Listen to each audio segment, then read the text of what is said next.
Ross Dellenger, Yahoo Sports, joins us on 365 Sports with Craig and Paul, David Smoak. And Ross, thanks for your time. Just wait a little bit and something crazy or something big will happen in college football. What were your thoughts today about the temporary restraining order and the transfer portal appears to be wide open again? Yeah, it's nonstop in college athletics today. I did not go to school to be a court reporter, but here I am. So today was another loss in court for the NCAA. A judge ruled in district judge in West Virginia basically ruled that multiple time transfers can immediately play at their new school without a waiver. Which, of course, the process, if you transferred more than once, an athlete needed a waiver. About 25% of waivers have been granted, and the judge ruled that at least for the next 2 weeks. So it's a temporary order. So it's just a 14-day order. So basically, over the next 14 days,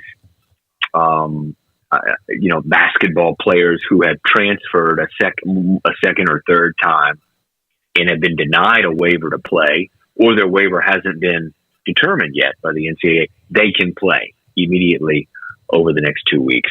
On December 27th, there'll be a preliminary injunction hearing where the judge will probably have a more permanent order in place.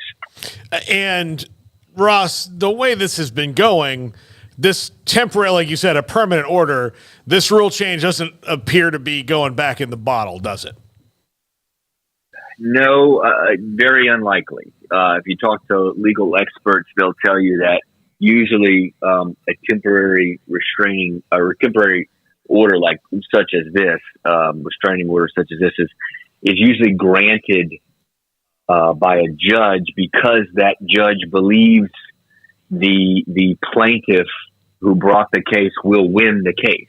And that's why they're granting it to provide temporary relief until the case can be heard in full. So, yeah, it doesn't look good, and it's for the NCAA, and it probably is why the NCAA has already released a statement saying that they will not prevent multi-time transfers from playing immediately at their new school for these 14 days. Ross, the losses just continue to pile up for the NCAA, and there's a lot of talk about what could be in the future for college athletics. I mean, at what point do you just stop losing cases, and at what point does everybody just say, hey, we just need something new entirely? Yeah, I think that that's a sentiment among many in college athletics. As one administrator texted me earlier, he said it's to the point where Congress needs to act or the system needs to blow up. And you've probably heard that a lot the last few years from, I know Dabo Swinney, a lot of coaches have said it. He has said it. Just blow it all up, blow up the system. It's time to start over, start from scratch, so to speak. Or Congress gets involved and protects the NCAA's policies and rules from legal challenges. So one or the other probably needs to happen. There is movement, I know, on Capitol Hill for some help for the NCAA when it comes to employment and antitrust and even NIL. Congress just moves very slowly. We're in year 4 or about to hit year 5 of this process of the NCAA trying to get Congress to intervene and basically preserve its model and its policies and protect it from these court cases. Ross, what's to prevent in season a team loses a player for whatever reason, an injury, they need somebody to fill that spot. Is this to the point where we might even see in-season transfers, or is that just no way? No, so that is a separate rule. Okay. That this one does not. The court's ruling is just for multi-time transfers who want to play immediately at a new school.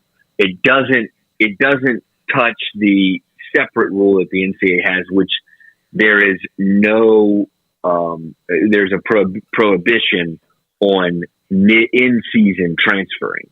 So these are two separate things. So the court, at least not yet, did not touch the in-season transferring. I mean, there's a lot of NCAA policies that can be attacked and have been attacked. I mean, certainly that's another one, but that would be like a separate court case.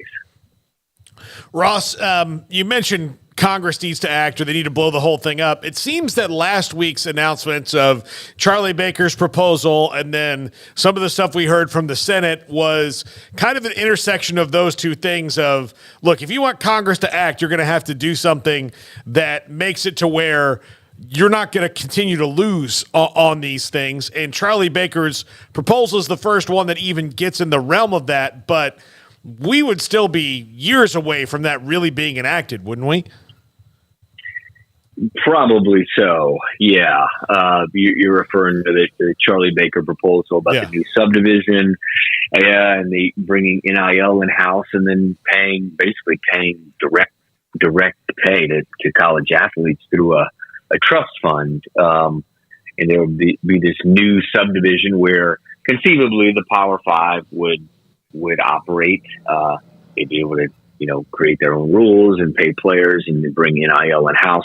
I think that we're probably several months away from that happening. Linda Livingstone, who's the president actually of Baylor there, sits on the board of directors. And I talked to her last week in Vegas, and she said it was very unlikely that they'd have something soon. Certainly not anything before or at the convention, NCAA convention, which is about a month away. She thought that would be very unlikely. So we're still months away from something that like that happening and being approved. The NCAA is a huge membership organization, which is part of the issue. It's probably too big. They're two disparate schools with disparate resources and missions in the NCAA, and which is why Charlie Baker proposed what he proposed, I think, to separate off the big high revenue producing football, basketball powers of schools. The problem is getting something like that passed. It does probably take a full membership, D1 membership vote. And that can take a while, and in those schools who would be in that subdivision, many of them, the SEC, Big 10, Big 12, and ACC, they haven't really weighed in a whole lot. I don't think they've gotten a lot of time to discuss that proposal. And if a majority of those schools are against this, or a majority of those leagues are against it, I can't imagine it happening because the subdivision will be made up of those schools. So, Ross, just to clarify, there's a temporary restraining order for 14 days up until December 27th. Anyone that transfers in that time period, if they do, even if that is changed on the 27th, it's not going to keep them from transferring, correct? That once they transfer in this 14-day window, they're good. Well, so kind of. Okay. It is complicated. It is complicated.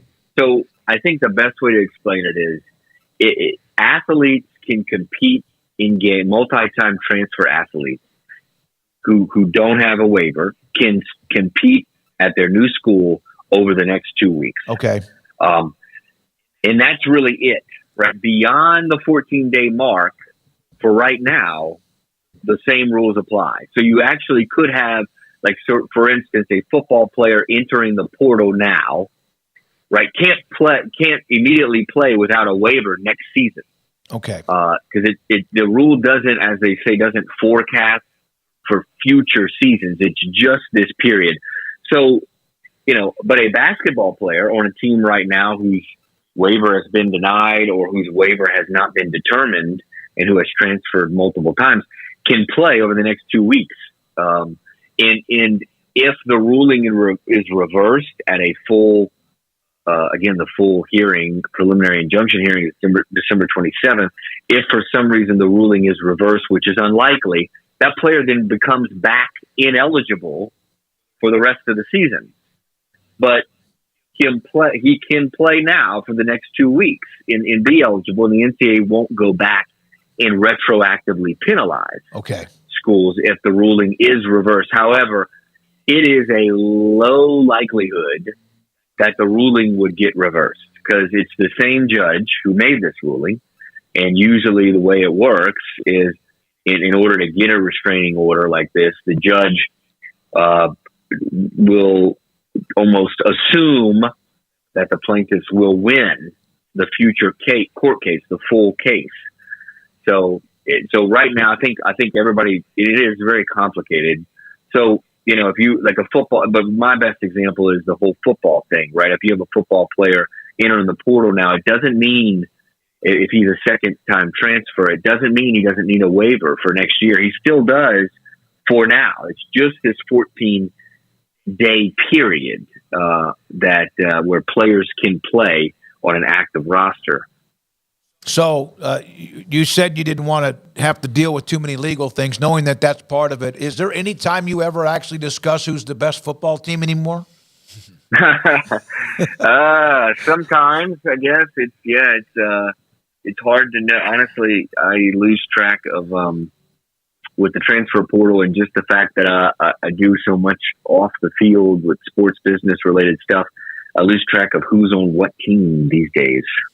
Yeah, absolutely. Ross, I would think one of the interesting things to me in Raekwon Battle's case and the argument he made, now his waiver was about mental anguish and mental health and trying to get to a new spot after going through a traumatic couple of years back home, which is understandable, and that was kind of commonplace. But the court case had another thing brought up in that now, because of name, image, and likeness, he is his right to work is restricted, because if you don't let him play basketball, then he can't get NIL, and that's his most marketable skill. So now if you don't let him play, then you're restricting his right to work. That would seem to be the thing I would think the NCAA will not be able to get past. Right. And that's a big part. I listened to the case, unfortunately, for 3 hours today. And that was a big part of the case with Raekwon Battle, as well as two other witnesses, Maddox Kopp. He's a Miami, Ohio quarterback, and the Cincinnati basketball player, Jameel Reynolds. Reynolds and Battle both told the court that the NCAA was basically preventing them from earning pay from NIL contracts. Reynolds said, quote, "It's harder to make more money," end quote, when you're denied a waiver to play. Battle said, quote, "I'm not going to get what I signed for," end quote. And so they did use, NIL earnings as a way to show the court harm, basically. Ross, thank you. As always, we appreciate all of what you're doing. I obviously follow you, what you do on your timeline on social media with Twitter, but also Yahoo Sports. We appreciate your time, and Lord knows what happens between now and the 27th. It might be something different, but I appreciate the insight and knowledge. Yep, no problem. Thank you. Thank you.